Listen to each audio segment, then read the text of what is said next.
You think you're tough in the cold just because you survived a day at the mall without a jacket? That's adorable. Today, I'm going to show you why you wouldn't last in the winter of ancient Greece, where there were no jackets, no heaters, and definitely none of those thick comforters you call survival gear. So, subscribe, tell us where you're from, and let's get started.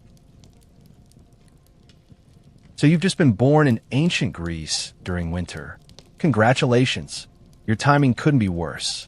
While modern folks associate Greece with sunny beaches and pleasant Mediterranean weather, you've arrived during the season that ancient Greeks called the punishment of Zeus. Hope you brought a sweater. Oh wait, you're a newborn. You didn't bring anything except the audacity to enter the world during the worst possible time of year. Just imagine the scene. Your mother has just delivered you in a drafty stone house where the only heating comes from a central hearth that does about as much to warm the room as a birthday candle in a cathedral. The midwife examines you carefully, checking that you have all your limbs and appear healthy. If you're in Sparta and look a bit too scrawny, you might be left on a hillside as a return-to-sender message to the gods. Elsewhere in Greece, your chances are better, but winter births were still seen as challenging omens. Spoiler, this won't end well for many of your infant contemporaries. Winter babies in ancient Greece faced mortality rates that would make modern pediatricians faint. Without central heating, antibiotics, or even the basic understanding that washing hands might be a good idea before handling a newborn, somewhere between 30 to 50% of infants didn't survive their first year. Winter babies faced even worse odds, with the cold bringing respiratory infections that spread through communities faster than gossip about who Zeus was seducing this week. Your first bath is an important ritual traditionally occurring on the 5th or 7th day after birth. The water is infused with olive oil and herbs, not because ancient Greeks understood aromatherapy, but because they figured if something smelled nice, it must be healthy. During winter, this bath is a particularly brutal affair. The water cools rapidly in the frigid air, and you're basically subjected to an involuntary polar plunge before you've even figured out how your lungs work. Your screams are interpreted as a sign of strong character rather than a reasonable protest against this torturous welcome to the world. If you think this is bad, just wait until the amphidromia ceremony. This charming tradition involves your father carrying you around the household hearth, while family members throw sweet cakes and dried fruits at you both. Yes, your formal introduction to society involves being used as a human shield against airborne desserts. The ceremony is meant to welcome you to the household and present you to Hestia, goddess of the hearth. During winter, this circle happens at lightning speed, as your father practically sprints around the fire, trying to keep you from becoming a baby popsicle while dodging projectile figs. The naming ceremony, or decade, happens on the 10th day after your birth. In winter, this often becomes a race against time as relatives hurry through the rituals before frostbite sets in. Your name might be chosen based on family tradition, a deity, or an admirable quality. If you're born during a particularly harsh winter, don't be surprised if you end up named after Boreas, the north wind, or Cymon, winter. Ancient Greeks weren't exactly subtle with their naming inspirations. This child survived our coldest winter in decades. Let's name him Cold. That won't be awkward at all during summer. You think modern babies have it rough with scratchy onesies? Your winter wardrobe consists of wool swaddling cloths that it's like you're wrapped in a family of fleas. These bands of cloth are wrapped tightly around your entire body, supposedly to ensure your limbs grow straight. In reality, they just turn you into a baby burrito who can't move, scratch, or do much of anything except contemplate the cruelty of being born human rather than a bear with proper fur. During winter, these swaddling clothes rarely dry completely between changes, meaning you spend most of your time wrapped in damp wool that smells increasingly like a wet sheep. Welcome to your first winter illness. Without understanding germ theory, your family attributes your persistent cough to an imbalance of humors or possibly the evil eye from that neighbor who always seemed suspicious. Treatment involves a variety of herbal concoctions that taste like dirt mixed with regret, heated stones wrapped in cloth placed near your tiny body, and perhaps a sacrifice to Apollo if things look particularly dire. Spoiler, none of this is as effective as baby Tylenol would be, but that's still about 2,400 years away from being invented. Your cradle is a marvel of ancient engineering, which is to say it's basically a wooden box, possibly with rockers if your parents are fancy. During winter, this cradle becomes your miniature fortress against the cold, lined with whatever insulating materials your family can spare: wool, straw, or perhaps animal skins if you're from a wealthier household. You're placed near the hearth, but not too near. Child safety wasn't exactly a developed concept, but even ancient Greeks understood that flammable babies were a household hazard.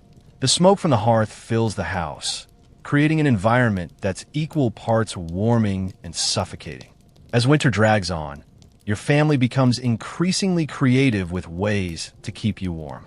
You might be tucked into a special pouch made from sheep's stomach, nature's Gore-Tex, placed in a basket lined with heated stones, or even nestled alongside domesticated animals for their body heat. Yes, your first friends might be goats. Don't judge. They're warmer and often cleaner than some of the humans around you. Plus, they're unlikely to drop you on your head, which is more than can be said for your older siblings who've been volunteered for baby watching duty. The winter solstice brings a mix of religious observances that your family hopes will hurry the return of longer, warmer days. As an infant, you're incorporated into these rituals, less as a participant and more as a prop. You might be presented to the household gods, have special amulets tied to your swaddling clothes, or be carried in processions meant to encourage the sun's return. Everyone coos over how adorable you look in your ceremonial outfit, conveniently ignoring that you're turning blue from the cold and screaming with what they interpret as religious fervor rather than hypothermic distress. You've made it through your first winter, assuming you're among the lucky ones. Congratulations! Your survival is considered either a testament to your inherent strength, the effectiveness of the protective charms your mother hung around your cradle, or simply the gods' indifference to collecting your tiny soul just yet. As spring finally arrives, you're unwrapped from your woolen prison and allowed to experience the novelty of moving your limbs. The adults around you celebrate having made it through another winter without starving, freezing, or killing each other out of cabin fever. Just remember to enjoy the warmth while it lasts. Winter will return, and next time you'll be expected to walk through it. Now that you've survived infancy, no small feat during winter months, it's time to prepare you for a life of civic duty, philosophical pondering, and complaining about how cold it is for a supposedly Mediterranean climate. If you're a girl, your education will primarily consist of learning household management from your mother. Sorry about that. Ancient Greece wasn't exactly progressive with gender equality. But if you're a boy from a non-slave family, you're off to school. Well, school is a generous term for what awaits you. Your educational journey begins around age 7, when you're assigned to pedagogos, usually an educated slave who accompanies you everywhere. Think of him as a combination of bodyguard, tutor, and walking guilt trip. His job is to keep you safe, make sure you behave, and occasionally smack you with a stick when you mispronounce Homer. During winter, this poor man has the added joy of dragging your whining self through cold streets while you complain that your chitin doesn't have enough layers. The pedagogos gets no extra pay for winter duty, just the satisfaction of watching a privileged child learn that life is fundamentally unfair. The physical journey to your place of education during winter is your first lesson in Stoic philosophy, though you don't realize it yet. Trudging through muddy streets in sandals. Yes, sandals. Ancient Greeks never developed proper winter footwear. Your feet turn interesting shades of purple while you clutch your wax tablets and stylus. Your chilblained hands can barely hold your writing implements. But this is considered character building rather than child abuse. The Greeks believed a comfortable student was a lazy student, and nothing ensures discomfort like a winter commute in clothing designed for summer temperatures. If you think modern schools are cold, just wait until you experience a Greek didascalion in winter. These schools are often just porticos or courtyards with minimal protection from the elements. The theory was that exposure to fresh air was good for developing minds. The practice meant that during winter, your classroom was essentially a wind tunnel with columns. Your teacher, the grammatists, sits on a high chair looking smug in his thicker himation, while you and your classmates huddle together on benches, shivering collectively as you recite Homer through chattering teeth. Educational philosophy. If you can memorize poetry while your extremities are numb, you can do it anytime. The curriculum focuses on the basics: reading, writing, and arithmetic, with a heavy emphasis on memorization. During winter, memorization becomes particularly challenging as your brain cells appear to freeze one by one.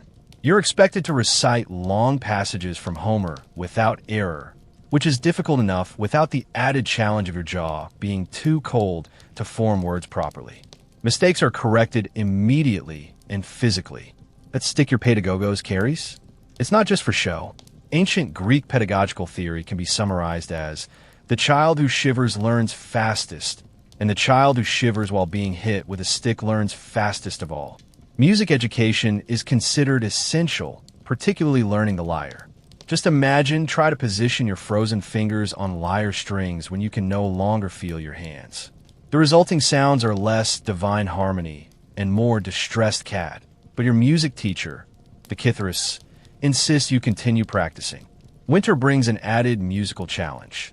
The cold affects the instrument's tuning, meaning that even if you play correctly, it still sounds terrible. Your teacher blames you anyway. The ancient Greeks believed music built character, apparently by systematically destroying a child's self-confidence through impossible winter recitals. Physical education takes place in the palestra, an open wrestling ground that transforms into a mud pit during winter rains.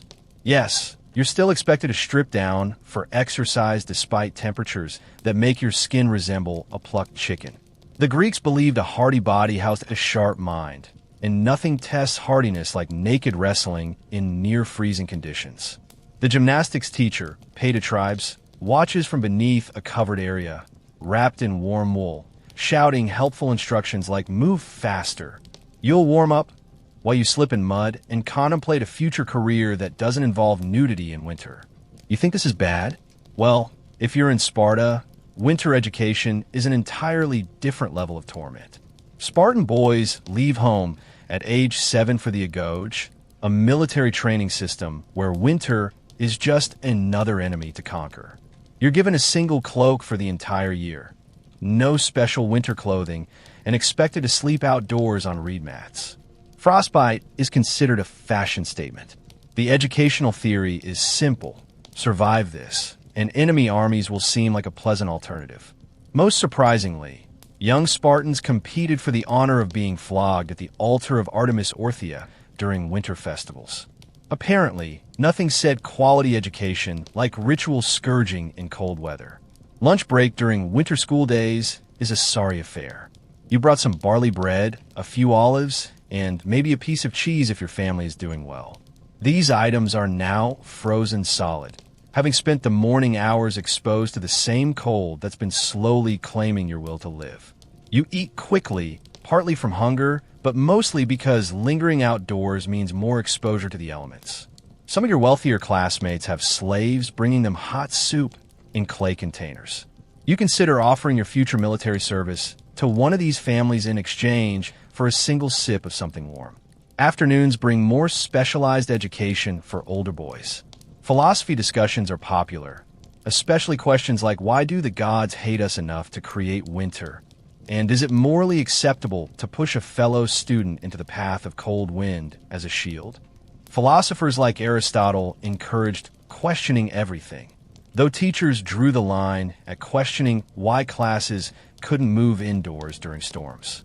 One popular philosophical exercise involves standing completely still while contemplating the nature of existence as snow or rain falls on you. It's unclear what this teaches beyond an intimate understanding of hypothermia. The journey home after a winter school day feels longer than the Odyssey itself. Your pedagogos hurries you along, both because it's getting dark, another winter joy, shortened daylight hours, and because he's as cold as you are, but not allowed to complain about it.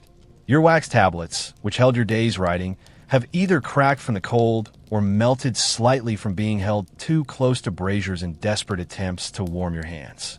Either way, Tomorrow's first lesson will involve explaining why your homework is damaged while the teacher pretends to believe it wasn't intentional. Winter evenings bring the only educational benefit of the season: stories around the hearth. As your family gathers around the fire, the only truly warm spot in the house, older relatives share myths, legends, and historical accounts. This oral tradition is where you learn about your community's values and history, usually with heavy editorializing from that uncle who's convinced things were better during the Persian Wars. You absorb these tales while huddled under blankets, learning the most important lesson ancient Greek education offers during winter. Survival itself is an achievement worthy of epic poetry, especially when you can no longer feel your toes. Education in ancient Greece produced some of history's greatest thinkers, not because of their curriculum, but despite it. Nothing hones critical thinking like figuring out how to avoid frostbite with limited resources. By spring, you become an expert at calculating the shortest distance between points, the path that provides most shelter from wind, mastered physics, how to position yourself near heat sources for maximum warmth, and develop philosophy, questioning why humans settled in places with winter at all. Your education has prepared you for life's greatest challenges, primarily by making everything else seem easier by comparison. Congratulations, you've learned that winter isn't just a season, it's a state of mind. A cold, miserable state of mind. Now let's discuss your daily routine, which is essentially a never-ending battle against the elements using technology that would make a modern camper weep with frustration. Your day begins before dawn, not because ancient Greeks were naturally early risers, but because your sleep has been interrupted by the cold seeping through every crack in your home's construction. Those elegant white marble buildings you associate with Greece, those are temples and public buildings. You live in a structure made of mud brick, wood, and broken dreams, with walls about as effective at insulation as a fishing net.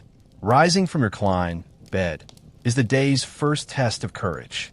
Your bed consists of a wooden frame with woven strips of leather or cloth supporting a thin mattress stuffed with straw or wool. During winter, this mattress absorbs ambient moisture, creating a sleeping surface with the thermal properties of a frozen sponge. The woolen blankets that seemed adequate when you went to sleep have shifted during the night, exposing parts of your body to temperatures that make you question whether Hades has actually frozen over. The rich might have proper bedding and even fur covers. You're not rich. Your morning toilet routine would horrify modern hygienists. There's no running water in your home, and the water in the storage pithos, large ceramic jar, has a thin layer of ice on top. You break this with a grimace and splash the frigid water on your face, instantly regretting your commitment to cleanliness. Teeth cleaning involves rubbing them with a rough cloth and perhaps some crushed herbs. Deodorant hasn't been invented, but during winter, this is less problematic as your sweat glands have essentially gone on strike in protest of working conditions. Dressing for a Greek winter showcases how utterly unprepared this civilization was for temperatures below pleasantly warm. Your standard clothing, a chiton tunic made of lightweight linen, provides about as much warmth as tissue paper. During winter, you layer with a himation, a heavier rectangular cloth wrapped around your body like a cloak. The wealthy might have garments made of wool. The truly desperate sometimes resort to lining their clothes with feathers or dry grass. Your feet remain in leather sandals, possibly with strips of cloth wrapped around them if you're feeling innovative. Socks existed, but weren't commonly worn with sandals because ancient Greeks apparently hated foot comfort. If you think this is bad, just wait until you see breakfast. The first meal is a depressing affair consisting of akritismos, basically bread dipped in unmixed wine. During winter, the bread is often slightly stale and the wine is served at whatever temperature your house is, which means nearly freezing. More prosperous households might add olives, figs, or cheese to this culinary masterpiece. You eat quickly, partly from hunger, but mostly because the food gets colder with every passing second. The wine, at least, creates the illusion of internal warmth, though it's really just impairing your body's ability to detect how cold you truly are. The central feature of your home during winter is the hearth, where a fire provides the only reliable heat source. This is actually the best part of winter life, gathering around the flames for warmth and light. However, ancient Greek fireplaces were primitive affairs, essentially open braziers or slightly recessed floor areas. With no proper chimney, smoke fills the upper portion of your room before, theoretically, exiting through roof holes. The result? You can choose between freezing to death or slow carbon monoxide poisoning.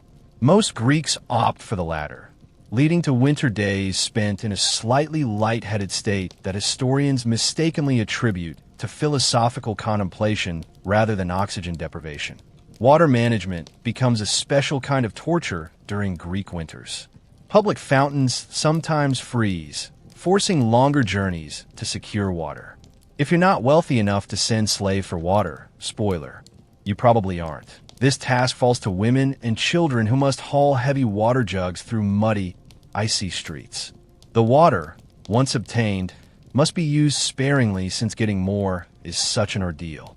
This leads to interesting hygiene decisions, like whether washing your hands is worth the discomfort of submerging them in ice water. Many Greeks simply decide that being dirty is a seasonally appropriate condition. Bathroom facilities during winter showcase the truly primitive nature of ancient sanitation. Your options include a chamber pot, to be emptied later, sometimes just out the window, a trip to public latrines, essentially stone benches with holes positioned over running water, or simply finding a discreet corner outdoors. None of these options is appealing when temperatures drop. Stone toilet seats become instruments of torture, capable of bonding with exposed skin. The wealthy might place slave-warm cloths on the seats before use. The rest learn to complete their business with unprecedented speed, developing what modern athletes would recognize as high-intensity interval training. Midday brings the Ariston, your main meal, which during winter often consists of a simple stew or porridge kept warm near the hearth. This is a hot meal in theory, though in practice it achieves a state best described as less cold than everything else. Meat is rare for common folk, appearing primarily during religious festivals when animals are sacrificed. The stews feature lentils, beans, or other vegetables, seasoned with herbs and olive oil. You eat from wooden or clay bowls, huddled as close to the heat source as possible without actually catching fire. The meal provides calories and a temporary illusion that feeling returns to your extremities. Afternoon activities during winter are dictated by the precious few hours of decent light and marginally warmer temperatures. Men might still visit the agora, marketplace, to socialize and conduct business, though discussions move from open areas to stoas, covered walkways, that provide some shelter from wind and rain. Women continue household tasks, spinning, weaving, and food preparation. These indoor activities become winter lifesavers, providing purpose during months when agricultural work diminishes. Weaving, in particular, offers the dual benefits of creating needed clothing while the repetitive movement helps maintain circulation in cold hands. As daylight fades, distressingly early during winter months, your home's inadequate lighting becomes apparent. Oil lamps and rushlights provide meager illumination, creating shadows that dance on walls and inspire tales of spirits and monsters. The combination of poor light, smoke-filled air, and bone-deep cold makes evening activities limited. Wealthy households might enjoy music or readings. Average families simply talk, telling stories and myths that grow more elaborate with each retelling. Children are assigned simple tasks like binding rushes for torches or helping prepare food for the next day. Anything to keep small hands busy and blood flowing to chilled fingers. The final meal, deep naan, is served after dark. Winter versions of this meal are simpler than summer varieties. Less fresh produce, more preserved foods, and generous applications of garlic and onions under the medical theory that strong-smelling foods ward off winter illness. In reality, this diet ensures family members maintain a comfortable distance from each other, minimizing chances of disease transmission. After eating, there's little to do but seek the dubious comfort of your bed, piling on every fabric in your possession and perhaps sharing sleeping space with family members for additional warmth. As you drift off to sleep, you might wonder what you did to anger the gods enough to be born Greek rather than Egyptian. At least in Egypt, Winter merely means wearing a light cloak rather than contemplating whether severing a frostbitten toe would really be that painful. The main occupation of most ancient Greeks was farming, a profession that becomes particularly miserable during winter months. If you're an average citizen, you're probably an agricultural worker facing the season with dread. Your farm tools, simple iron plows, wooden rakes, and sickles, seem woefully inadequate against soil that's alternately frozen solid or transformed into mud with the consistency of wet cement. The Greeks followed Hesiod's agricultural calendar, which essentially advised don't do much farming in winter. Solid advice, except for the minor detail that you still need to eat during these months. The ancient Greek winter farming experience can be summarized as frantically trying to protect what you've stored while watching helplessly as nature destroys what you couldn't harvest in time. Winter agricultural tasks focus primarily on maintenance, repairing tools, mending fences, and tending to olive trees, which actually benefit from winter pruning. Olive cultivation is the one bright spot in the winter agricultural landscape. Though bright is relative when you're balanced precariously in a tree, fingers numb with cold, trying to prune branches without accidentally pruning your own limbs. Olive oil is liquid gold in Greek society, used for cooking, lighting, hygiene, and religious rituals. The winter olive harvest is critical despite the discomfort involved. Nothing says dedication to your craft, like climbing trees during windstorms to rescue olives before they're destroyed by frost. If you think farming in winter is challenging, just wait until you experience fishing in the Aegean during the cold months. For coastal communities, fishing remains essential year-round despite Poseidon's apparent winter vendetta against anyone daring to enter his domain. Winter storms make the Mediterranean treacherous, but dietary needs don't conveniently pause for bad weather. Fishermen venture out in small wooden boats that provide all the protection from elements that a damp tissue might offer. The combination of spray, wind, and low temperatures transforms fishermen into human-eye sculptures who somehow must still maintain enough dexterity to handle nets and lines with hands that have long since lost sensation. For those engaged in crafts and trades, winter brings mixed fortunes. Potters struggle as clay freezes and vessels crack during firing in the unpredictable temperatures. Blacksmiths at least benefit from working near forge fires, making them the envy of every shivering Greek within warming distance. Their workshops become unofficial community centers during cold snaps, with people inventing increasingly elaborate excuses to commission metal items simply to stand near the heat. I absolutely need this decorative bronze dolphin right now. No, I can't come back later. I'll just wait right here by your lovely, warm forge while you make it.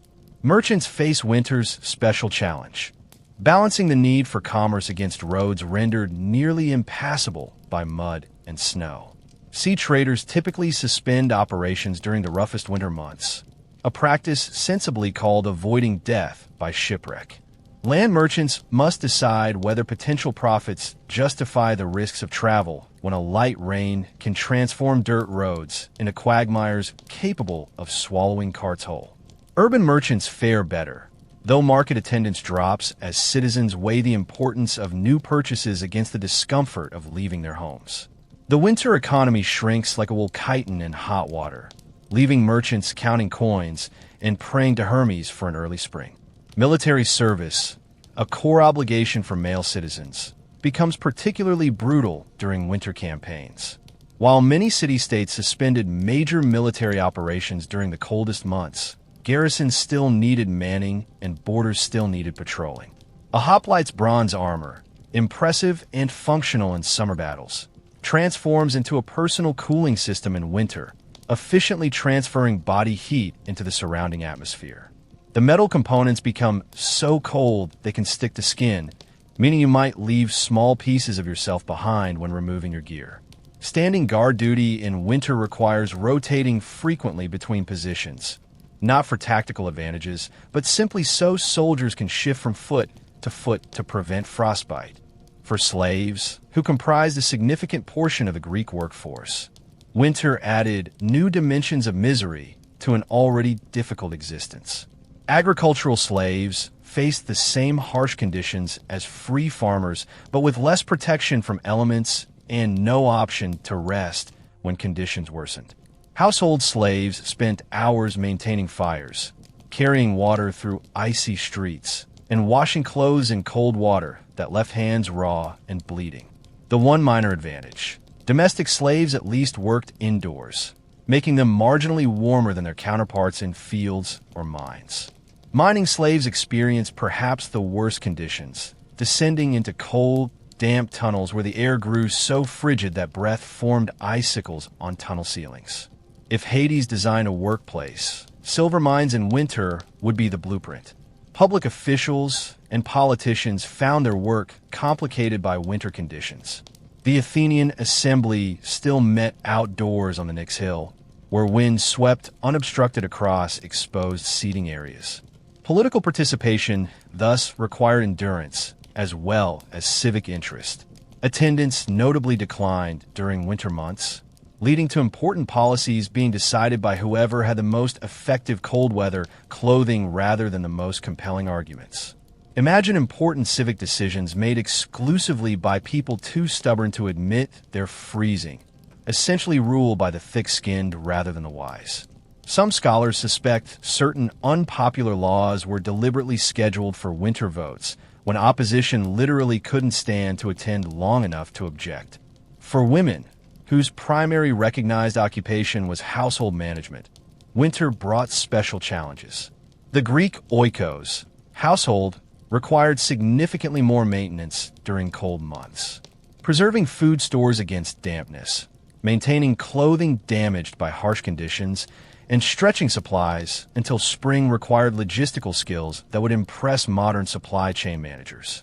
Water management became particularly crucial, as frozen pipes weren't just inconvenient. They were catastrophic for homes built without consideration for such conditions. Greek women developed ingenious methods for thawing water, preserving heat, and stretching resources that archaeological records barely capture, but which undoubtedly saved countless families from winter disaster. Physicians found winter both professionally busy and practically challenging. Greek medical theory, based on the four humors, viewed winter illnesses as imbalances caused by cold and dampness. Treatments often involved trying to restore warmth and dryness through herbal concoctions, heated compresses, and dietary adjustments.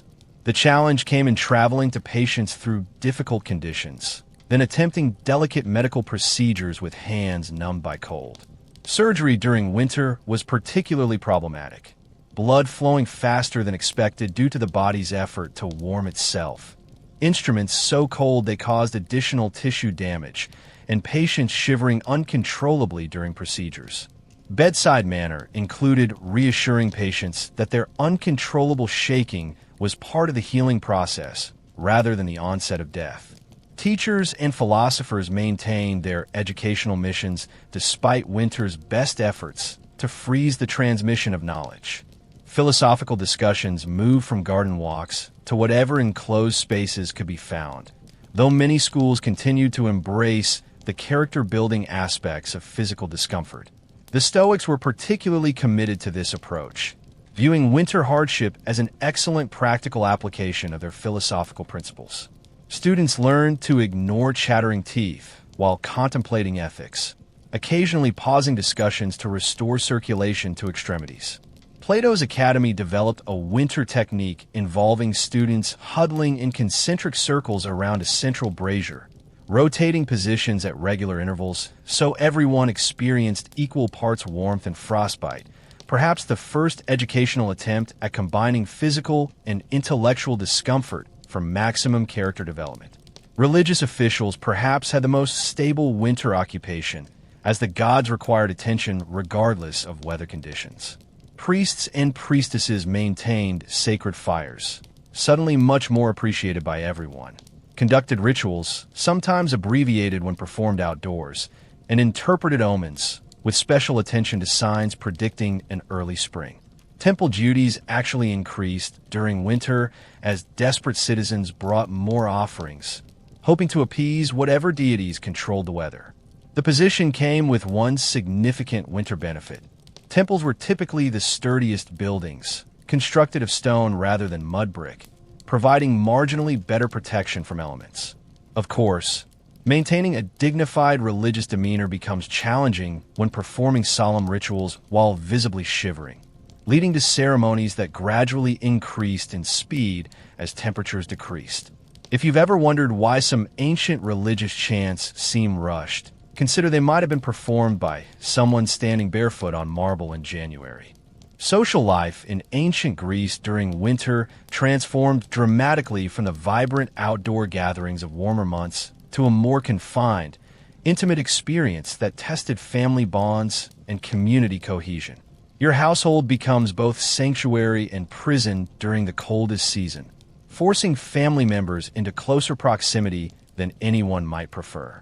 The oikos household, that fundamental unit of Greek society, reveals its true nature when everyone is trapped inside a modest dwelling with inadequate heating, limited lighting, and the collective body odor of people who've decided that bathing in cold water is a form of self-harm best avoided until spring. Family dynamics undergo a seasonal shift as activities move indoors. The andron, men's room, typically a space for male household members to entertain guests, becomes less exclusive as practical concerns override social norms. Women and children, usually restricted to the gynaecon, women's quarters, drift into supposedly male spaces in the endless quest for warmth. This spatial reorganization creates unusual social interactions as family members who might barely see each other during busy harvest seasons suddenly can't escape one another's company. The upside: winter breeds family togetherness. The downside: winter breeds family togetherness with people who haven't properly bathed in weeks. Marriage takes on new dimensions during winter months. That charming spouse who seemed so appealing during summer courtship reveals previously unnoticed traits, like how they somehow take up 2/3 of the sleeping space while stealing all available blankets, or their peculiar belief that feet can be warmed most effectively by pressing them against their partner's unsuspecting calves. Romantic notions of marital bliss fade quickly when both parties are wearing every garment they own to bed, creating lumpy fabric barriers between bodies that make intimacy an engineering challenge requiring the skills of Archimedes to navigate. If Greek population growth slowed during certain periods, historians might consider investigating 9 months after particularly harsh winters. If you think modern in-law relationships are complicated, just imagine the joy of Greek extended family living arrangements during winter confinement. Multiple generations sharing limited space created friction that could generate enough heat to warm a small room if properly harnessed. The elderly, valued for their wisdom during working seasons, find their status enhanced as repositories of winter survival knowledge. When I was your age, we didn't have fancy olive oil lamps. We burned our sandals for light and were grateful. The younger generation's eye rolling in response is a timeless tradition that transcends historical periods. Though ancient Greeks had the additional challenge of rolling their eyes while pretending to be deeply interested in the same story they'd heard every winter since childhood. Friendships undergo seasonal testing during the Greek winter.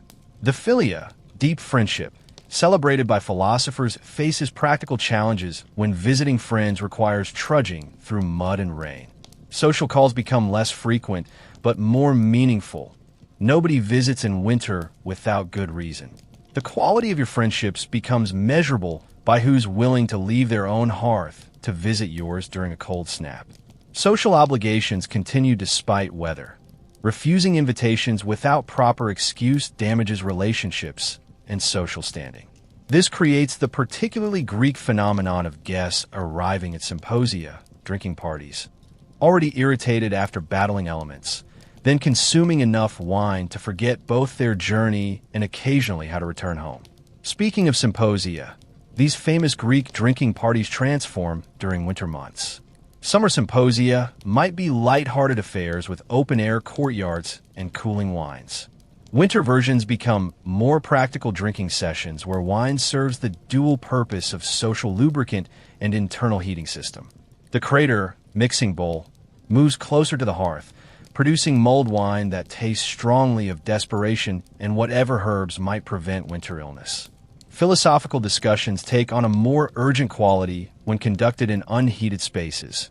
Nothing accelerates debate like the desire to generate enough passionate argument to raise body temperature.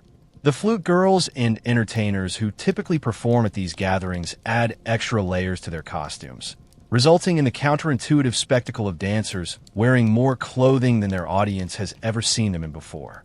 Parent-child relationships face unique winter challenges. Children, full of restless energy and confined indoors by weather, become household tornadoes seeking outlets for their boundless enthusiasm. Greek parents developed winter activities to occupy young minds and hands. Simple games, storytelling duties, and practical craft projects that contributed to household needs while preventing children from dismantling the house out of boredom. These activities served educational purposes while preserving parental sanity.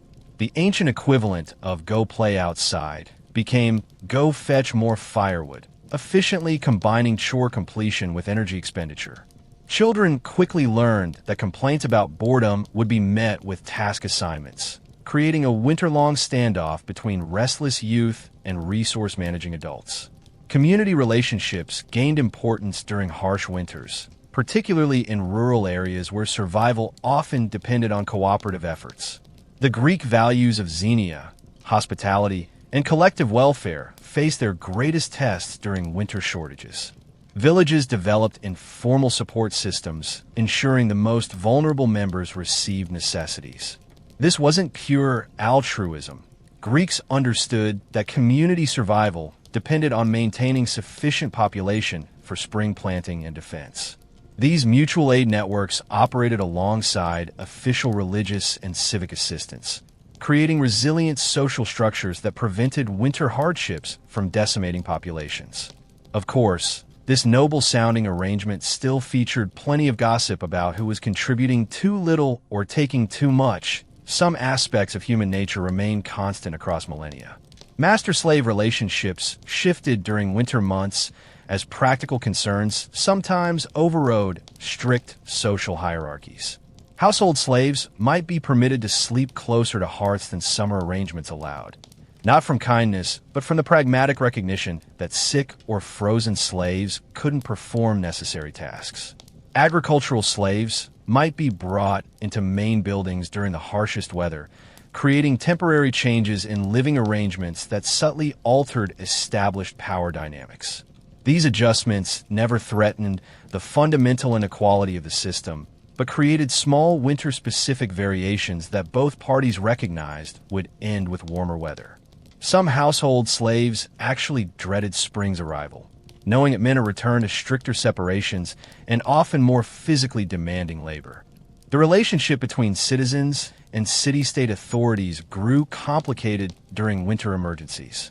Greek city-states varied widely in their approaches to winter governance and assistance. Some, like Athens, maintained public granaries that could provide emergency rations during shortages. Others left citizens largely responsible for their own survival, viewing winter hardship as a natural process that strengthened the community by removing its weakest members. The relationship between taxpayers and government officials grew particularly strained when citizens watched their tax contributions fund elaborate temples while their families shivered in inadequate housing. This tension created political vulnerabilities that ambitious politicians exploited by advocating for more winter assistance, essentially pioneering the "I'll improve your winter if you vote for me" campaign strategy, still recognizable today. Religious relationships intensified during winter hardships as Greeks sought divine intervention against seasonal suffering. Your personal relationship with household gods received special attention, with more frequent offerings and prayers directed toward Hestia, goddess of the hearth, and Zeus Theseus, protector of the household and its goods. Public religious festivals continued despite weather challenges, often incorporating winter themes and pleas for divine protection. The relationship between mortals and gods took on transactional urgency during winter rituals. less philosophical contemplation of divine nature, and more direct bargaining for immediate assistance. I brought you my last jar of olive oil. Apollo, now please stop my children's coughing, represents the straightforward negotiation style preferred when freezing temperatures made verbose prayers impractical. Gender relationships underwent subtle winter adjustments as practical needs sometimes superseded strict social divisions. While Greek society maintained clear gender role separation year-round, winter necessity occasionally blurred these boundaries. Men might assist with traditionally female indoor tasks when illness or other factors created household labor shortages. Women's knowledge of food preservation and textile production gained increased recognition during months when these skills directly impacted family survival. These temporary adjustments never threatened the fundamental gender inequality of Greek society, but created small winter-specific variations in how men and women interacted and valued each other's contributions. The Greek husband who dismissed his wife's domestic management as trivial during harvest abundance quickly changed his tune when her carefully stored provisions meant the difference between winter comfort and starvation. The relationship between Greeks and non-Greeks, those barbarians who made the poor life choice of being born outside Hellenic civilization, evolved during winter isolation. With reduced travel and trade, xenophobic tendencies sometimes intensified as communities turned inward. Conversely, foreign visitors trapped by winter conditions in Greek settlements often found themselves reluctantly integrated into local support networks out of practical necessity. Your status as a xenoi, foreigner, might temporarily matter less than your ability to contribute useful skills during winter hardships. Greeks maintained their cultural superiority complex year-round, but winter pragmatism occasionally created grudging respect for barbarian winter survival techniques. Nothing encourages cultural appreciation quite like discovering your supposedly inferior northern neighbors have developed fur-lined boots while you're still wearing leather sandals wrapped in rags during snowstorms. Greek religion transformed during winter months from joyous harvest celebrations to desperate pleas for survival and the return of warmth. Your religious practices intensify as temperatures drop, with heightened attention to deities who might influence your winter fate. Hestia, goddess of the hearth, rises in prominence from her usual modest status to become the most frequently addressed deity in daily prayers. The household hearth, normally just another religious focus, becomes the literal and spiritual center of winter life. You maintain her sacred flame with obsessive care, knowing its extinguishment brings both practical disaster and divine displeasure. The usually overlooked goddess receives premium offerings despite winter scarcity. Your first and best portions go to Hestia's flame, recognizing that her favors stand between your family and freezing. Winter adjusts the Greek pantheon's perceived hierarchy based on seasonal relevance. Apollo's role as a sun god receives heightened attention during the darkest months, with prayers begging his return from the northern lands where Greeks believed he wintered.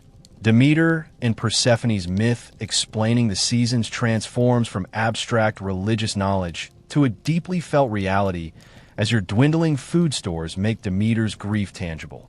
Boreas, the usually minor north wind god, becomes a fearsome power whose mood directly impacts daily survival.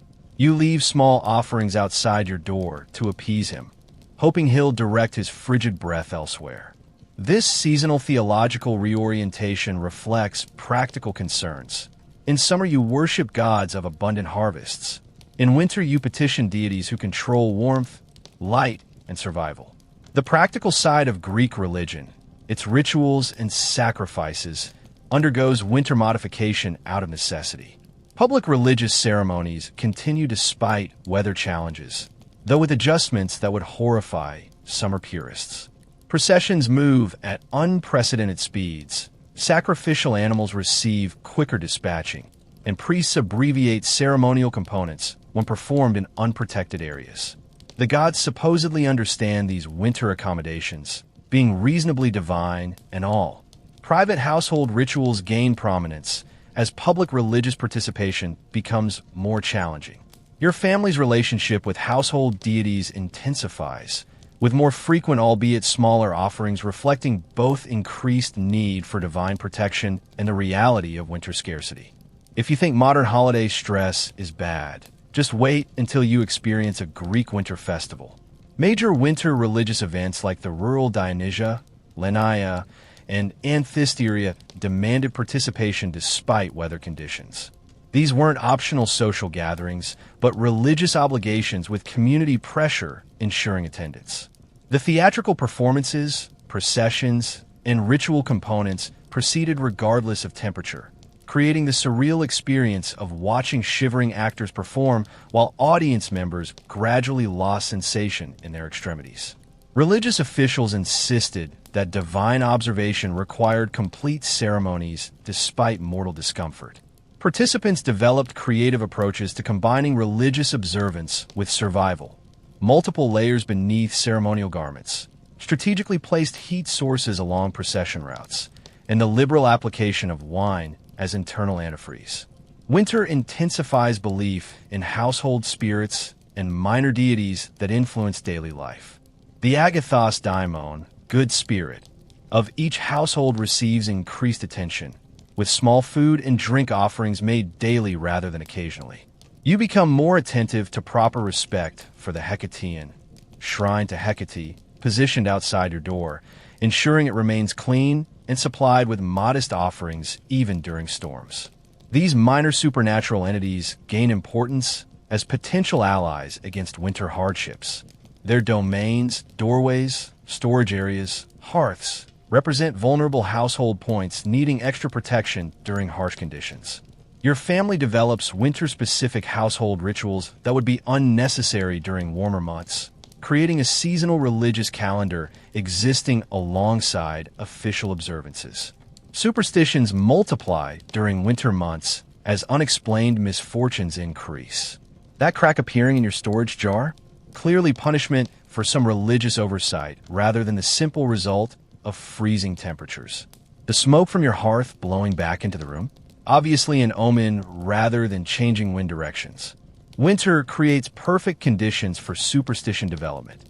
People confined indoors with limited distractions, experiencing increased hardships and desperate for explanations and control.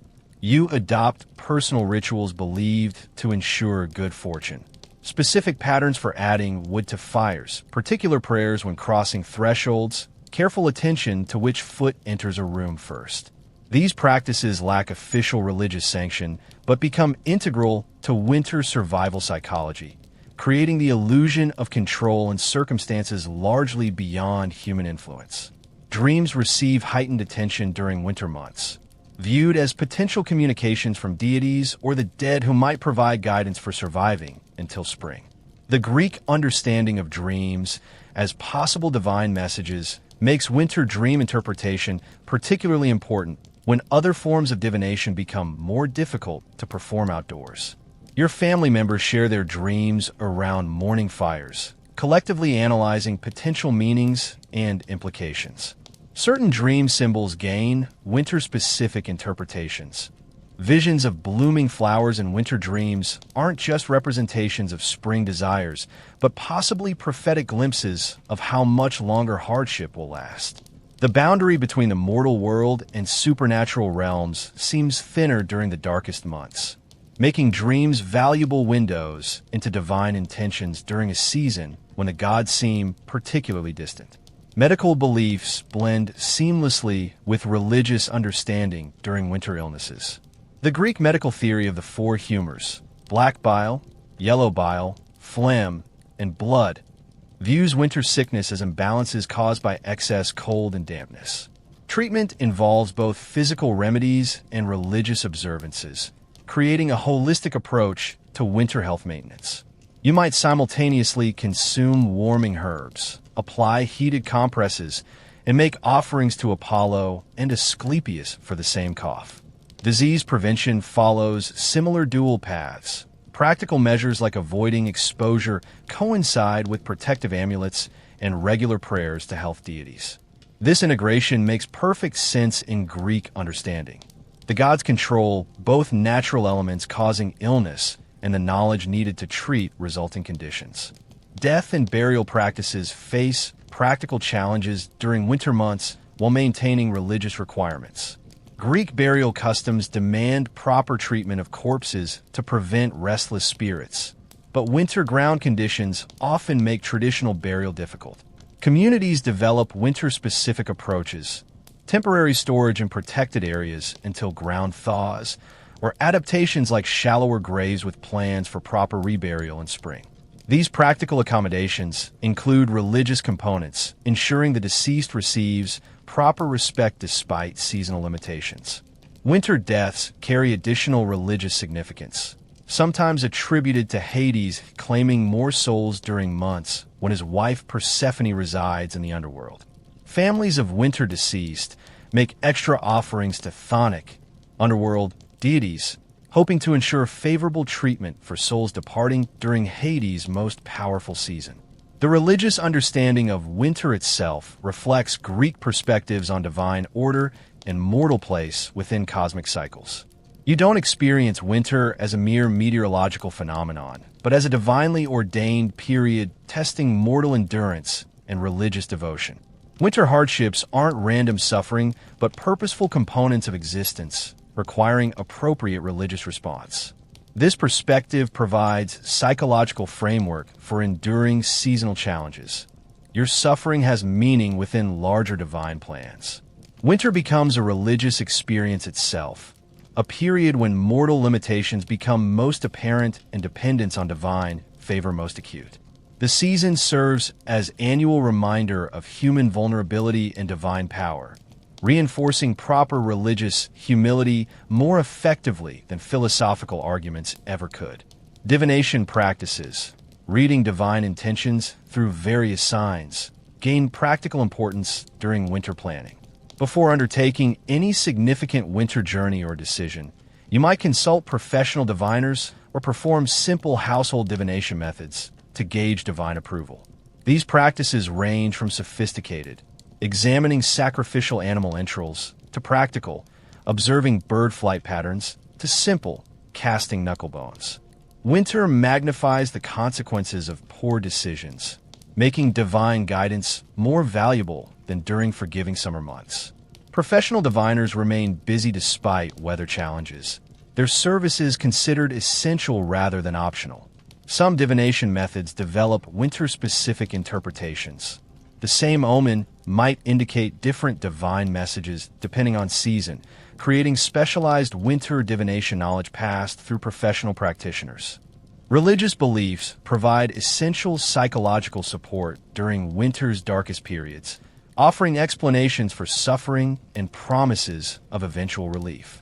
The mythological framework explaining winter, particularly Demeter's grief during Persephone's annual underworld residence, assures you that current hardships are temporary, with divine guarantee of eventual spring return.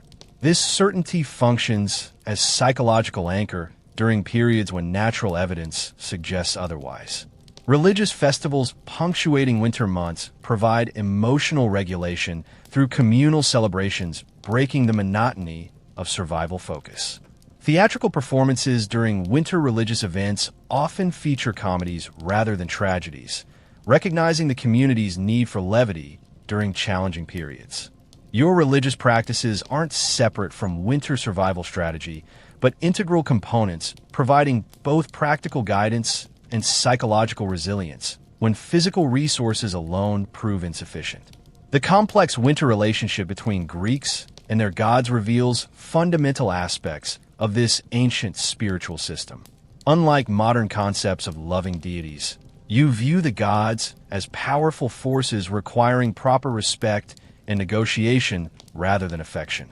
Winter interactions with divine powers follow transactional models, specific offerings and behaviors exchanged for protection and assistance. The gods remain capricious despite human needs, requiring careful religious management through precise ritual observance. This relationship intensifies during winter vulnerability, creating religious micromanagement as you track which deity might influence each aspect of winter survival. Your religious practices reflect this understanding. Winter worship isn't about expressing devotion, but negotiating favorable terms with cosmic powers whose goodwill determines whether your family survives until spring. Divine love might be optional in Greek religion, but divine favor during winter proves absolutely essential. Let's discuss the charming variety of ways winter in ancient Greece might kill you. Death lurked around every corner in this supposedly idyllic Mediterranean society, but winter elevated mortality to an art form. Your primary concern, hypothermia, that delightful condition where your body temperature drops until you first feel confused, then sleepy, then dead. Greek homes with their single-room hearths, thin walls, and abundant drafts created perfect conditions for this silent killer.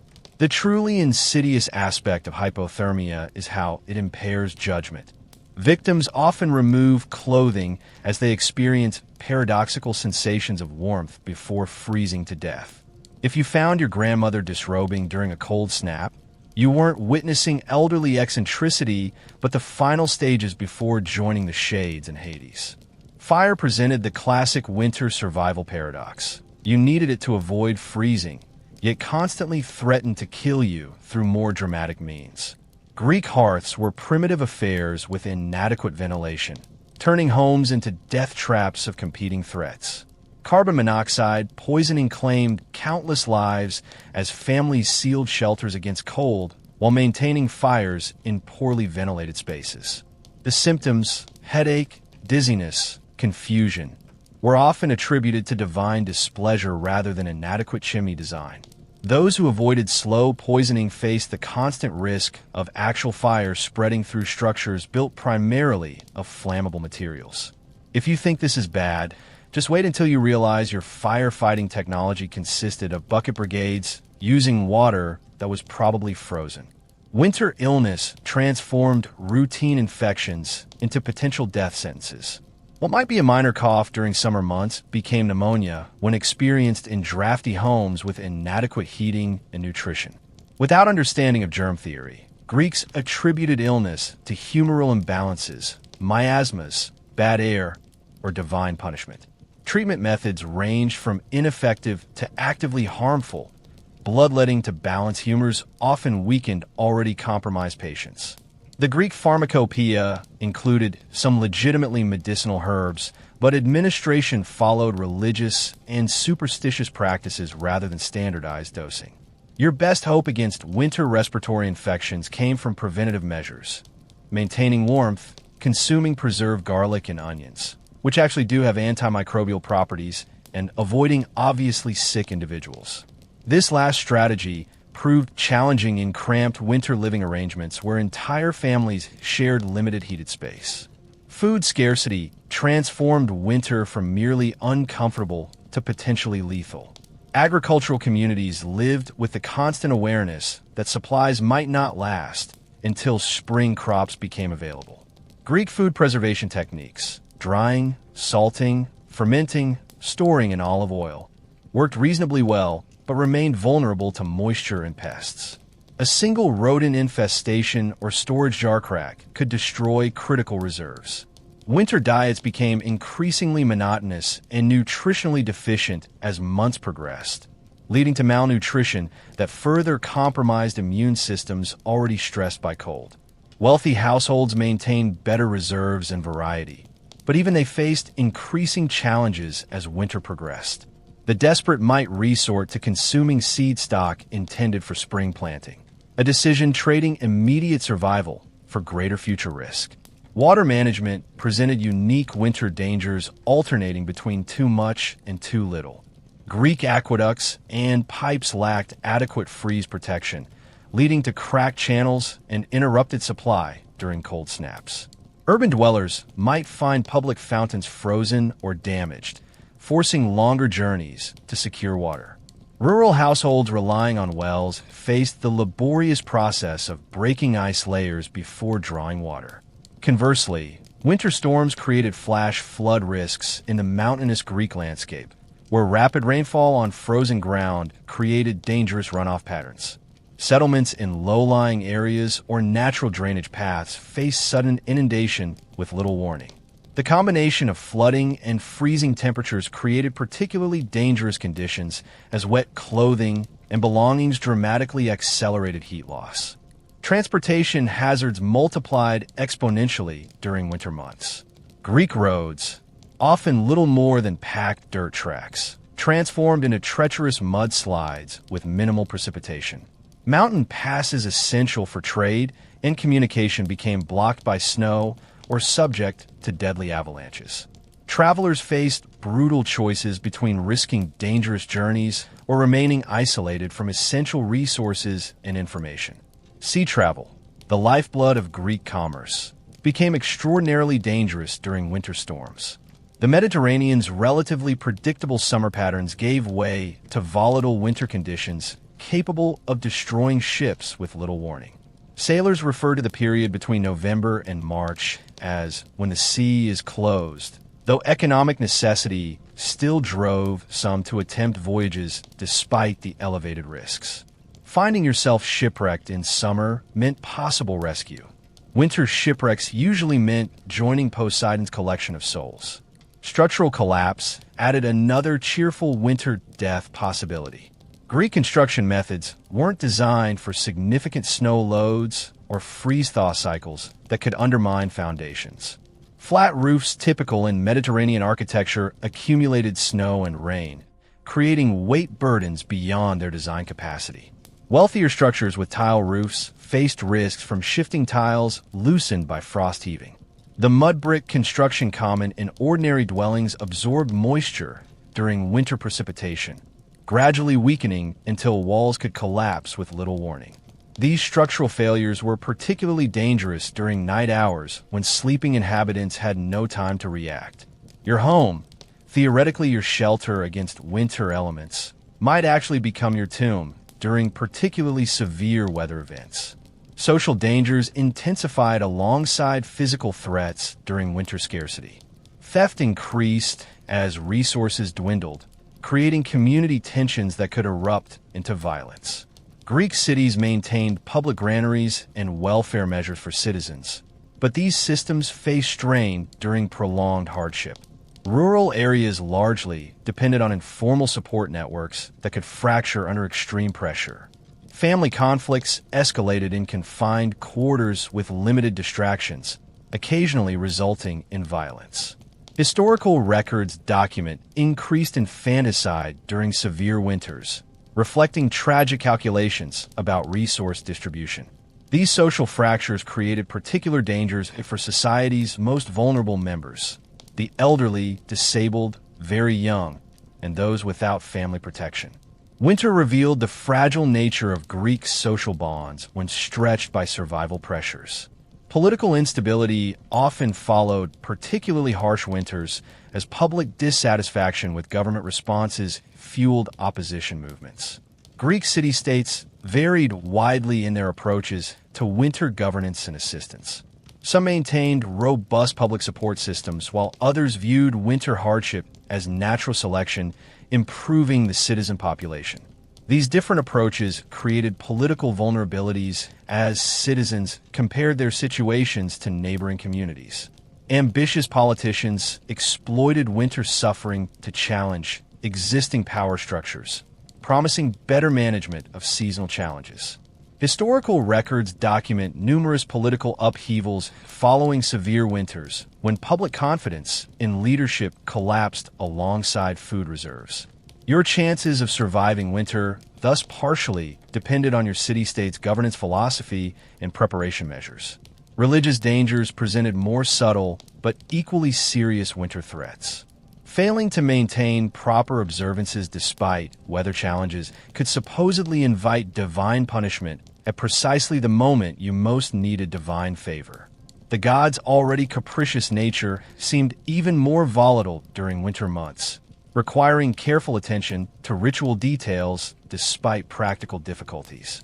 Neglecting household deities through insufficient offerings or improperly maintained shrines might result in withdrawn protection when most needed. These religious dangers created psychological stress beyond physical challenges. forcing difficult resource allocation decisions between immediate needs and divine obligations.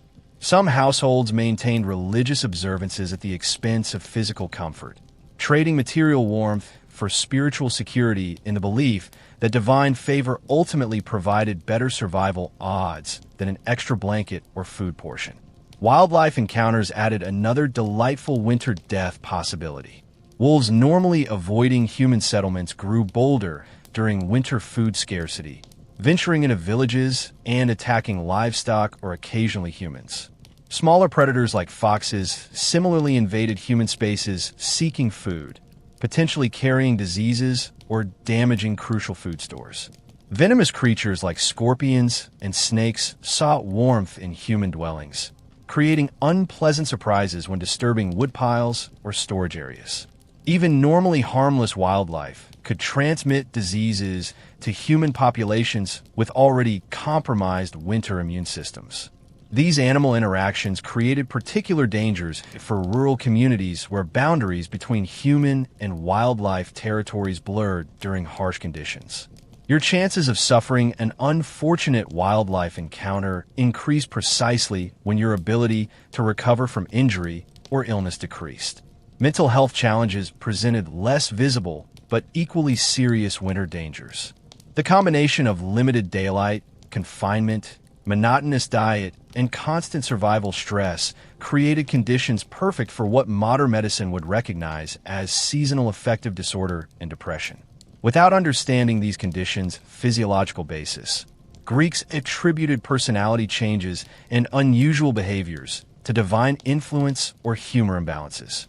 The psychological impact of watching family members suffer or die during winter hardships created additional trauma without effective processing mechanisms.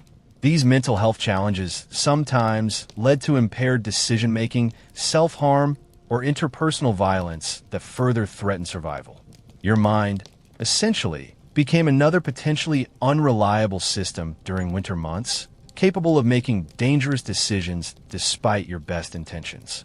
Despite winter's brutal challenges, ancient Greeks occasionally experienced triumphant moments that elevated ordinary survival to legendary status.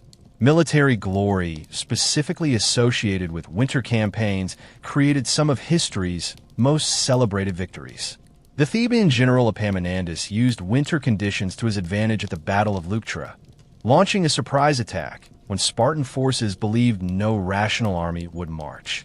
His troops endured freezing conditions to achieve perfect positioning, then delivered a devastating defeat that forever altered the Greek power balance. Such winter victories carried double prestige, defeating both enemy forces and the season itself. Military commanders who successfully navigated winter logistics gained reputations for strategic brilliance that ordinary warm-weather victories couldn't match. Your chances of achieving such glory were minuscule, but winter military service at least offered the possibility of distinction beyond ordinary farming or trading accomplishments. Civic leadership during winter crises provided another potential path to recognition and status elevation. When food shortages threatened Athens during a particularly harsh winter, the wealthy merchant Diocles allegedly opened his private granaries to fellow citizens, saving hundreds from starvation. Whether motivated by genuine compassion or political ambition, such gestures transformed ordinary wealthy citizens into civic heroes whose reputations endured for generations. These winter benefactors often received public honors, commemorative inscriptions, or even minor religious cult status after death. The seasonal nature of their contributions didn't diminish their significance, but actually enhanced it. Responding to winter emergencies demonstrated both resource management skills and moral character valued in Greek society. Your chances of achieving such recognition depended entirely on having excess resources during times of general scarcity, glory reserved primarily for those already privileged. Athletic achievement gained special distinction when accomplished despite winter conditions. The Olympic Games and other major Pan-Hellenic competitions occurred during warmer months, but training continued year-round for serious competitors. Athletes who maintained rigorous exercise regimens despite cold, limited daylight, and dietary challenges demonstrated exceptional dedication that translated to competitive advantages. Stories circulated about legendary athletes like Milo of Croton, who supposedly carried a growing calf daily regardless of weather until eventually lifting a full-grown bull. Winter training separated casual competitors from potential champions, with the season's hardships serving as natural selection mechanism for athletic excellence. Your winter training suffering might eventually translate to summer competition glory, assuming you survived both the training and the general seasonal hazards with all limbs intact and functioning. Intellectual breakthroughs during winter confinement created another potential glory path.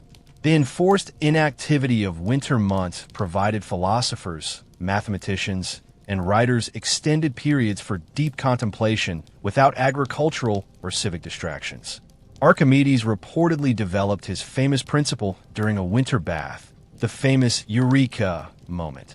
Aristotle's extensive writings on natural philosophy benefited from winter observation periods when biological processes slowed enough for detailed study. The seasonal pattern of external activity, followed by internal reflection, created fertile conditions for intellectual advancement, potentially transforming ordinary thinkers into celebrated minds.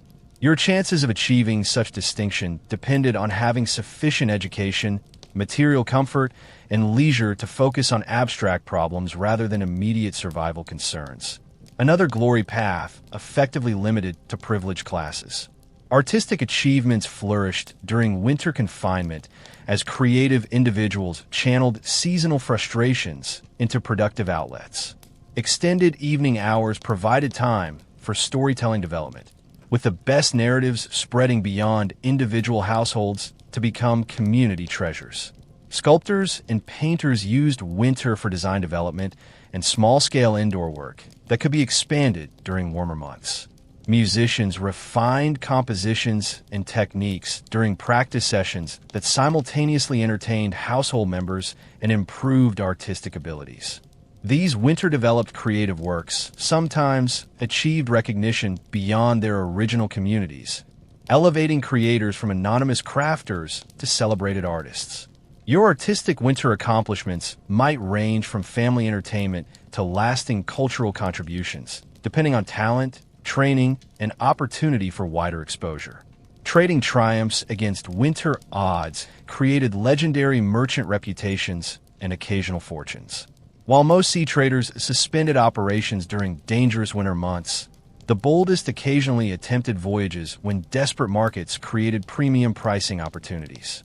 A trader delivering essential supplies to an isolated community might charge 3 or 4 times normal rates, potentially earning enough from a single successful winter journey to equal several summer seasons' profits.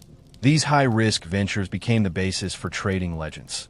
The merchant who sailed through the Aegean storm season and returned with wealth that established their family for generations. Your chances of achieving such trading glory came with proportionately high failure odds, including the distinctly inglorious possibility of becoming fish food somewhere in the Mediterranean depths. Religious recognition offered another potential winter glory path through extraordinary devotion or apparent divine favor. Individuals maintaining religious observances despite extreme conditions gained reputations for exceptional piety that could translate to community status and influence. Those who experienced unusual events interpreted as divine communication, visions, prophetic dreams, inexplicable protection from winter dangers, sometimes received recognition as specially favored by the gods.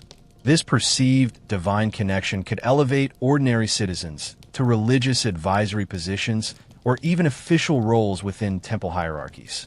Your chances of achieving such distinction depended partly on actual religious dedication and partly on community perception of your experiences. A delicate balance between genuine devotion and effective communication of that devotion to others who might enhance your status accordingly. Survival itself represented significant achievement during particularly harsh winters, occasionally elevating ordinary endurance to legendary status. Communities celebrated the oldest members who had endured multiple severe winters, viewing their continued existence as evidence of exceptional resilience or divine favor. Individuals who survived extreme conditions through innovative solutions gained reputations for practical wisdom that enhanced their community standing. Families who emerged from winter with all members alive and resources intact demonstrated management abilities that translated to increased social respect. These survival accomplishments rarely received formal recognition, but created lasting reputation enhancements that influenced future opportunities and relationships. Your winter survival strategies, if successful and somewhat visible to others, could gradually transform your community, standing from ordinary household to respected resource for practical wisdom. Epic failures provided the dramatic counterpoint to winter glory, creating cautionary tales that educated future generations, while unfortunately ending the stories of their protagonists. The merchant who insisted on sailing despite obvious storm warnings became the subject of tragic ballads about hubris and proper respect for seasonal limitations. The village that failed to properly store or ration winter provisions, resulting in starvation deaths, became regional shorthand for poor planning. The hunter who pursued game too far from shelter during changing weather and froze to death provided vivid warnings about risk assessment and proper preparation. These winter failures received as much narrative attention as triumphs, serving vital educational purposes in societies with limited formal instruction methods. Your potential contribution to cultural knowledge might unfortunately come through becoming a cautionary example rather than inspirational hero. Political failures specifically connected to winter governance created some of history's most dramatic falls from power. The Athenian archon who mismanaged grain reserves before a harsh winter allegedly faced not just removal from office, but permanent exile once conditions improved enough for public assembly. Military commanders who failed to properly prepare troops for winter campaigns sometimes faced charges of incompetence or even treachery upon return. These seasonal political disasters occurred with sufficient regularity that prudent officials developed specific winter governance strategies, prioritizing resource management and public communication. The seasonal pattern created predictable political vulnerability periods that ambitious rivals exploited when seeking power transitions. Your political career might prosper through multiple summer challenges only to collapse completely during a single mishandled winter crisis. Personal winter failures usually remained private tragedies rather than public spectacles, creating individual and family grief without broader recognition. The farmer whose careful storage preparations proved inadequate against unexpected rodent infestation, leaving their family without sufficient food. The parent who couldn't prevent their child's winter illness from progressing to fatal pneumonia despite every available intervention. The elderly individual whose lifetime of accumulated wisdom proved insufficient against that final harsh winter. These ordinary tragedies occurred in countless households each winter, rarely recorded, but deeply felt within affected families and communities. The accumulation of these private failures shaped Greek cultural attitudes toward winter itself. Not merely a season, but an adversary requiring constant vigilance and respect. Your personal winter failures, whatever form they took, joined this cultural tapestry of seasonal hardship that simultaneously humbled individual humans and strengthened collective resilience. While we typically associate ancient Greek achievement with magnificent temples, philosophical breakthroughs, and artistic masterpieces, winter created alternative glory paths focused on practical wisdom, community support, and simple survival. These seasonal accomplishments rarely received marble monuments or epic poems, but shaped daily existence and community, functioning as significantly as more celebrated summer achievements. The winter hero might be the grandmother whose preserved food recipes reliably prevented spoilage, the carpenter whose roof design consistently shed snow without collapse, or the community leader who developed fair resource distribution systems, preventing conflict during scarcity. These practical contributions lack the dramatic quality of battlefield victories or athletic triumphs, but form the essential foundation allowing other achievements to occur at all. Your most significant contribution might be developing better insulation methods for food storage containers. Unglamorous innovation that saved more lives than any spear thrust or philosophical treatise. Reaching old age in ancient Greece already qualified as a remarkable achievement given the numerous ways daily life might kill you. Add winter to the equation, and elderly Greeks essentially belonged to an exclusive survival club. Life expectancy hovered around 35 to 40 years, though this average reflects high infant and child mortality rather than universal early death. Those surviving childhood diseases, workplace hazards, warfare, and childbirth might reasonably reach their 60s or 70s, but each winter presented new survival tests for aging bodies. The Greek elderly faced the season with accumulated wisdom from previous winters balanced against diminishing physical resilience, a race between experience and deterioration that eventually ended with a final winter victory. The physical challenges of aging amplified every winter hardship. Declining circulation made cold more penetrating. Joint stiffness made movement more difficult, and compromised immune systems made seasonal illnesses more dangerous. Greek medical understanding correctly identified the elderly as particularly vulnerable to winter conditions, recommending additional precautions without offering particularly effective interventions. The humoral theory dominant in Greek medicine viewed aging as a cooling and drying process, essentially a lifetime progression toward winter-like internal conditions. This created the medical paradox of elderly bodies being internally winter-like, while simultaneously most vulnerable to external winter conditions. If you think this is bad, just wait until you learn their primary recommendation was consuming warming foods like heavily spiced wine that temporarily felt warming while actually accelerating heat loss through dilated blood vessels. Social attitudes toward the elderly varied dramatically across different Greek city-states, creating vastly different winter experiences depending on location. Athens maintained moderate respect for elderly citizens, valuing their wisdom while gradually reducing their political and social obligations. Sparta, characteristically, took a more extreme approach. Their council of elders, Gerousia, held significant power, but ordinary aging Spartans faced expectations of continued hardiness regardless of years. The commonly cited Greek reverence for elderly wisdom actually varied significantly by region, gender, and a social class. Your winter comfort as an aging Greek depended largely on whether your community viewed elderly care as religious obligation, pragmatic knowledge preservation, or resource burden during scarcity. This calculation became particularly stark during harsh winters when resource allocation decisions literally determined survival. Family structures provided the primary elderly support system, with multi-generational households theoretically ensuring care through reciprocal obligation.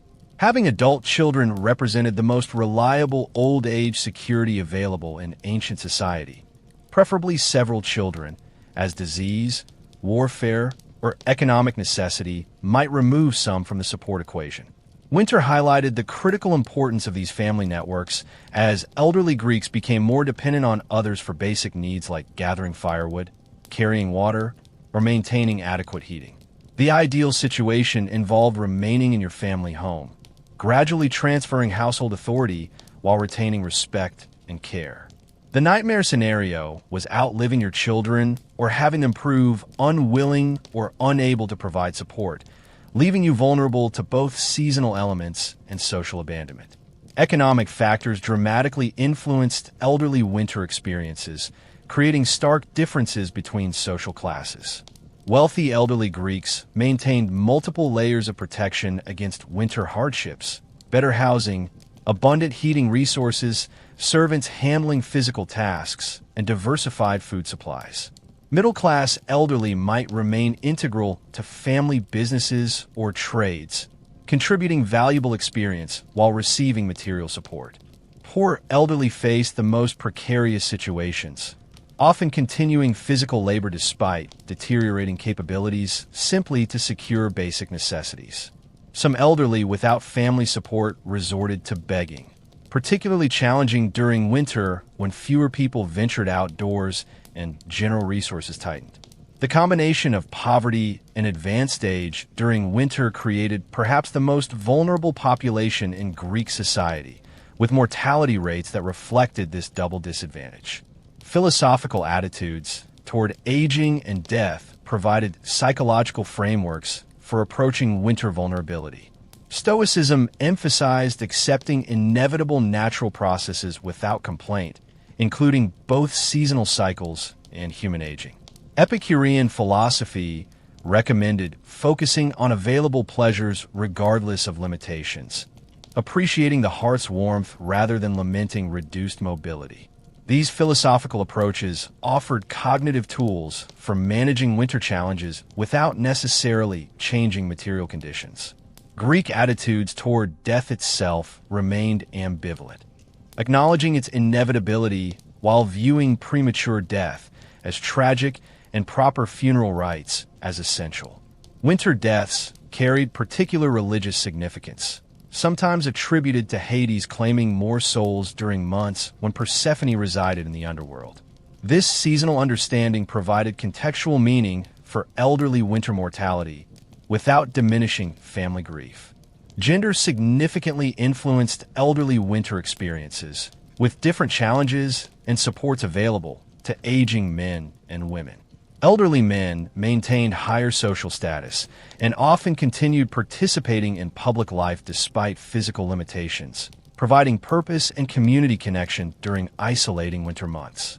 Elderly women typically remained focused on household activities, maintaining important domestic roles like childcare, food preparation, and textile work regardless of age.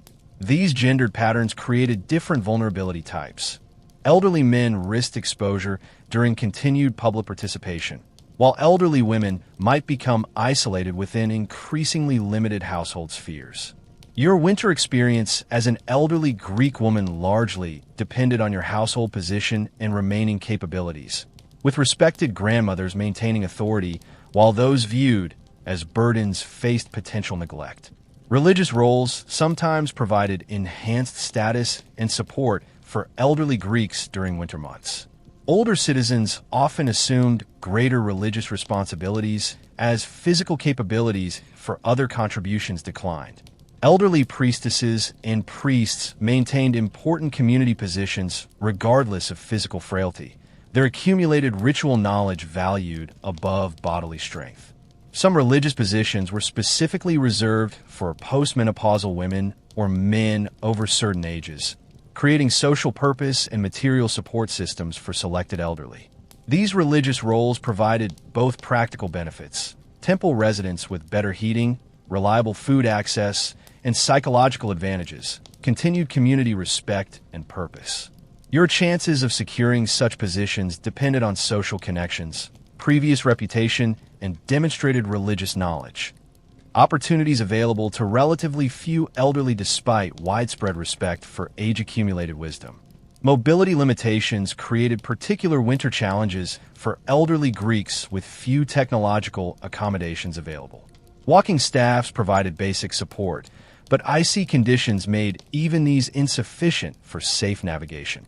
Elderly with severe mobility restrictions essentially became seasonally homebound, dependent on others for every external need. This confinement created practical challenges for necessary activities like religious observances or social obligations.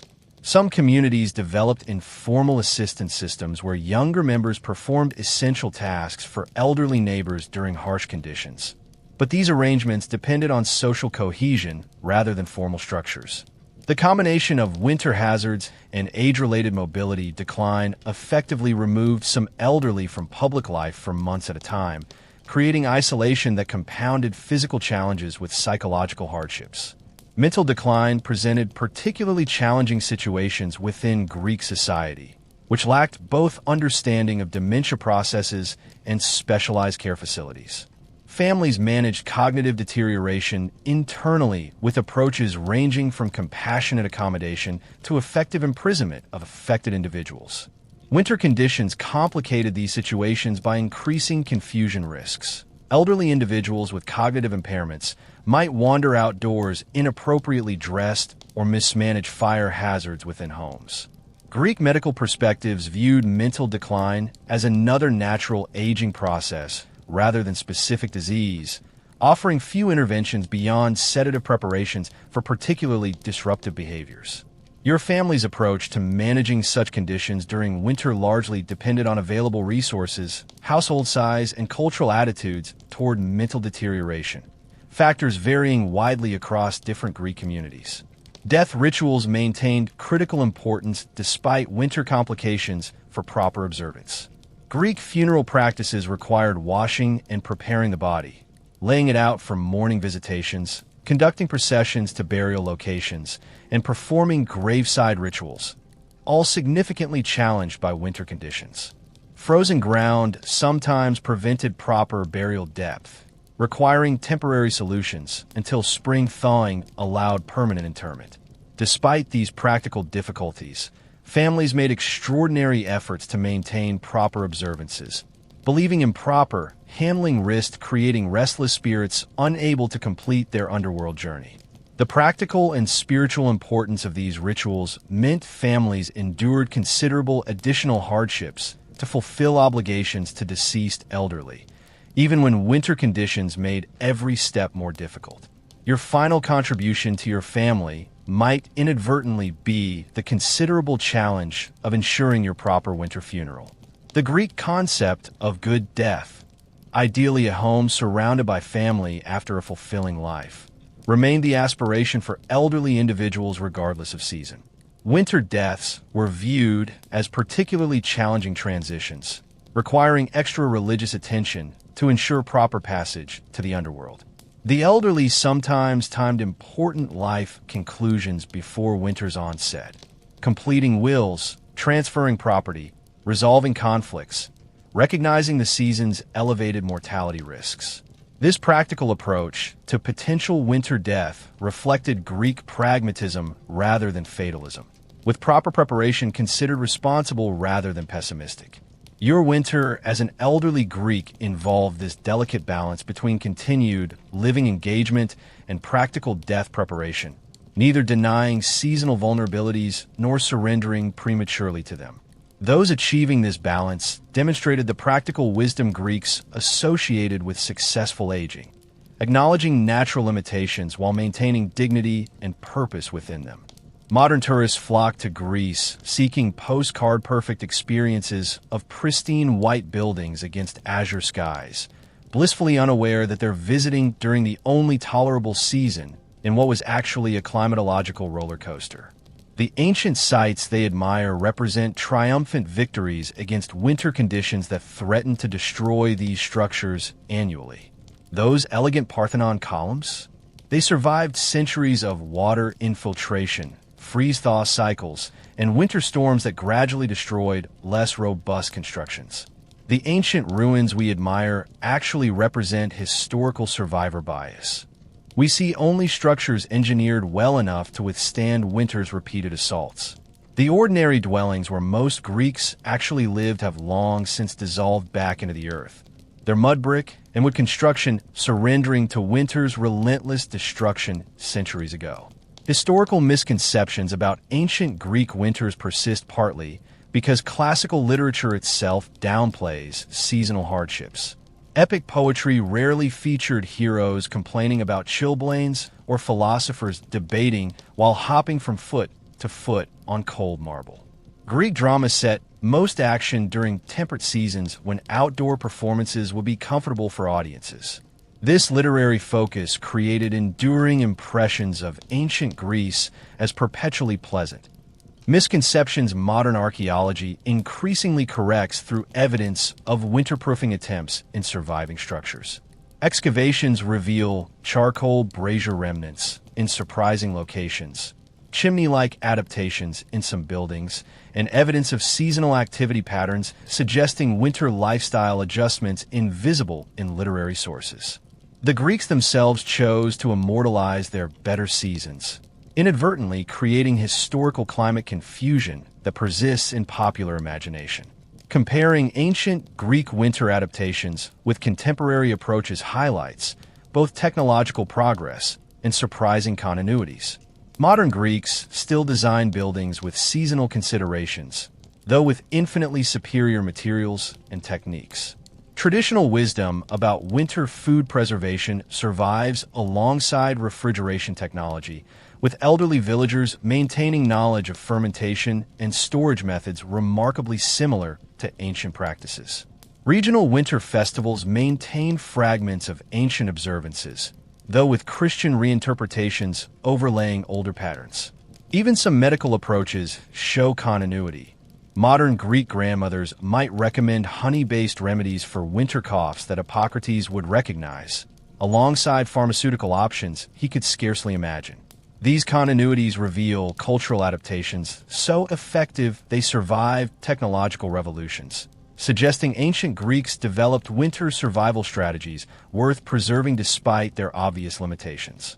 Archaeological evidence increasingly reveals sophisticated ancient responses to winter challenges previously underestimated by researchers.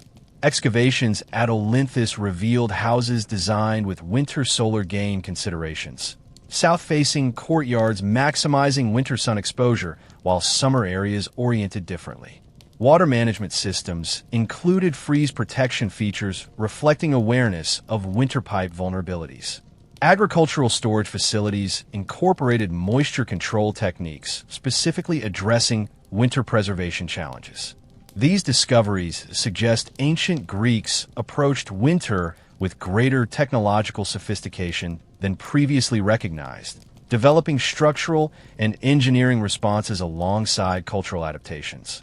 The picture emerging from modern archaeology shows a civilization actively engaging winter challenges rather than passively enduring them, contradicting older scholarly assumptions about Mediterranean culture's seasonal adaptations. The ancient Greek philosophical approach to winter hardship continues influencing modern perspectives on seasonal challenges and natural limitations. Stoic emphasis on accepting unchangeable natural processes while focusing effort on controllable responses remains psychologically effective for approaching winter difficulties. The Greek recognition that certain seasons bring particular challenges requiring specific preparations reflects practical wisdom applicable across historical periods. Modern wellness advocates unknowingly echo ancient Greek seasonal awareness when recommending lifestyle adjustments aligned with natural cycles.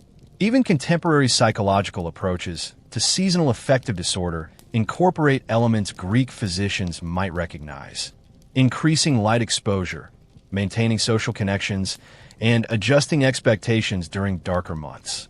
These philosophical continuities suggest ancient Greeks developed not just physical but psychological adaptations to winter that retain value despite technological advances addressing material challenges. Climate research provides intriguing insights into ancient Greek winter experiences that literary sources often obscure. Paleoclimatology suggests ancient Greek winters were actually colder than modern equivalents due to the Roman climatic optimum, ending and transitioning toward the late antique Little Ice Age. This climate shift brought increasingly harsh winter conditions during later Greek periods, potentially contributing to various agricultural and economic challenges documented in historical records. Modern climate science offers retrospective understanding of seasonal patterns ancient Greeks experienced without comprehensive explanation frameworks beyond religious interpretations. The agricultural observations in Hesiod's works and days demonstrate acute awareness of seasonal patterns without modern meteorological understanding. Practical knowledge accumulated through generational observation rather than scientific instrumentation. This climate research reveals ancient Greeks navigating changing winter conditions without fully understanding broader climate systems affecting their experiences. Economic historians increasingly recognize winter's significant impact on ancient Greek commercial patterns and development. The pronounced seasonality of Mediterranean trade created economic rhythms, structuring entire societies around winter limitations. Financial arrangements evolved specifically addressing seasonal cash flow challenges, loans structured with repayment time to post-harvest abundance rather than winter scarcity. Insurance concepts developed partly addressing winter shipping risks, with different premium structures for vessels traveling during dangerous months.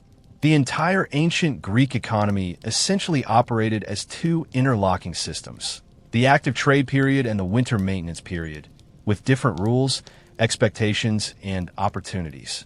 Modern economic analyses reveal these seasonal adaptations as sophisticated responses to natural constraints, demonstrating financial innovation specifically addressing winter challenges within ancient resource limitations.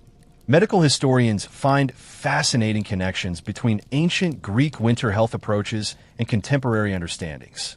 Hippocratic writings identified seasonal disease patterns remarkably consistent with modern epidemiological observations about respiratory infection timing. Their humoral explanations for these patterns were incorrect, but their observational correlations proved accurate enough for practical application. Some traditional remedies recommended for winter ailments contain ingredients modern pharmacology confirms have legitimate medicinal properties. Honey's antimicrobial effects, willow bark's anti-inflammatory properties, similar to aspirin, and various herbs with genuine expectorant qualities. The ancient Greek medical approach, combining practical observation with philosophical framework, created partially effective winter health strategies despite fundamental misunderstandings about disease mechanisms. Your winter health management as an ancient Greek involved approaches simultaneously scientifically wrong and practically helpful, a paradox medical historians continue exploring through contemporary analytical methods. Sociological analysis reveals winter's profound influence on ancient Greek community structures and cultural values. The seasonal necessity for cooperation during resource-scarce periods potentially contributed to Greek emphasis on collective identity and mutual obligation alongside individualistic competitive values. Winter vulnerability created practical advantages for cohesive communities developing shared resource management systems. The Greek value for moderation, sophrosyne, arguably reflects adaptation to seasonal resource fluctuations, with winter scarcity requiring consumption restraint. Modern sociologists identify these cultural adaptations as sophisticated responses to environmental constraints, viewing ancient Greek community structures partly as institutional answers to seasonal challenges. Your social experience as an ancient Greek involved community systems shaped by winter necessities regardless of your conscious awareness of these connections. Cultural adaptations so deeply integrated they appeared as natural social orders rather than specific seasonal responses. Technological historians find ancient Greek winter adaptations particularly revealing about innovation processes within material constraints.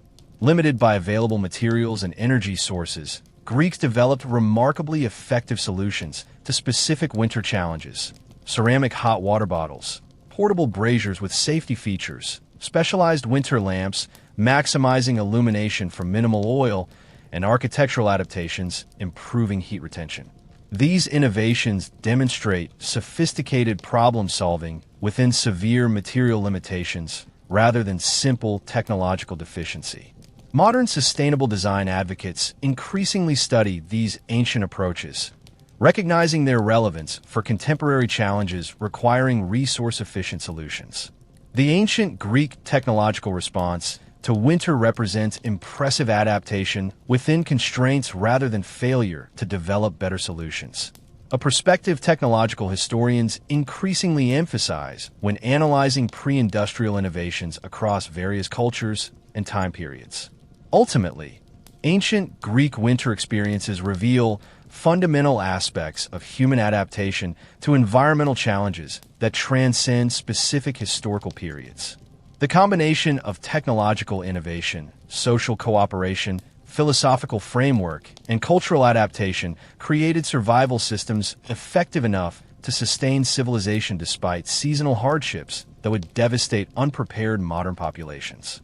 The Greeks approached winter as an expected challenge requiring comprehensive response rather than unprecedented emergency, an attitude modern disaster preparedness experts recognize as fundamental to resilient societies. Your experience as an ancient Greek navigating winter showcased human adaptability at its most essential, developing multifaceted responses to predictable challenges that threaten survival without advanced technology or abundant resources.